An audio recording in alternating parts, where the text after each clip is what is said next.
ఎల్పిహెచ్ఎస్ పచ్చూరు తిప్పర్తి మండలం నల్గొండ జిల్లా సార్. ఇక్కడ చిన్న కాన్సెప్ట్ తీసుకుని ఒకటి ఫైర్ అలారం అనేది తయారు చేశారు సార్. ఫైర్ అలారం అనేది తయారు చేశారు సార్. దీని ఉద్దేశం ఏంటంటే అసలు వాస్తవానికి అగ్ని ప్రమాదాలను పసిగట్టడానికి సంబంధించినటువంటి సార్. ఇందులో ఇంకా 2-3 కాన్సెప్ట్ సంబంధించినటువంటి కూడా మనం ఎక్స్ప్లెయిన్ చేయొచ్చు సార్. అసలు తీసుకునే ఏంటి అంటే యూట్యూబ్ తీసుకున్నాం సార్. దీనిలో ఎసిడిక్ కాపర్ సల్ఫేట్ ద్రావణం తీసుకొని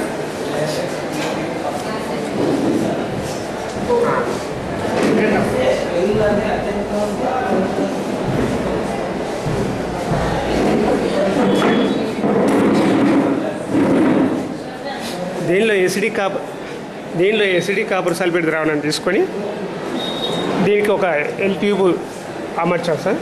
దీనిలో ఒక గాజు కుప్ప దీంట్లో ఎయిర్ లాక్ చేయటం జరిగింది సార్. అదేవిధంగా ఇక్కడ 2 ఎలక్ట్రోన్లను అమర్చడం జరిగింది సార్. ఈ 2 ఎలక్ట్రోన్లను సర్క్యూట్ కంప్లీట్ అయ్యే విధంగా మనం ఒక బల్బు అదేవిధంగా అలారం బజర్ను మనం ఫిట్ చేయడం జరిగింది సార్. ఎప్పుడైతే మనకు ఉష్ణోగ్రత వాతావరణంలో ఉన్నటువంటి ఉష్ణోగ్రత ఎప్పుడైతే పెరుగుతుందో అంటే అగ్ని ప్రమాదాలకు సంబంధించినటువంటి వేడి ఎప్పుడైతే సంభవిస్తుందో గాజు కుప్ప వేడయ్యి గాజు కుప్పలో ఉన్నటువంటి వాయువు వ్యాకోచిస్తుంది సార్. వ్యాకోచం వలన ద్రావణ మట్టం ఒకవైపు తగ్గితే రెండో వైపు పెరుగుతుంది సార్. ఈ పెరగడం వల్ల ఇక్కడ ఎలక్ట్రోడ్ అనేది టచ్ అవుతుంది సార్. టచ్ అయినప్పుడు సర్క్యూట్ కంప్లీట్ అవుతుంది.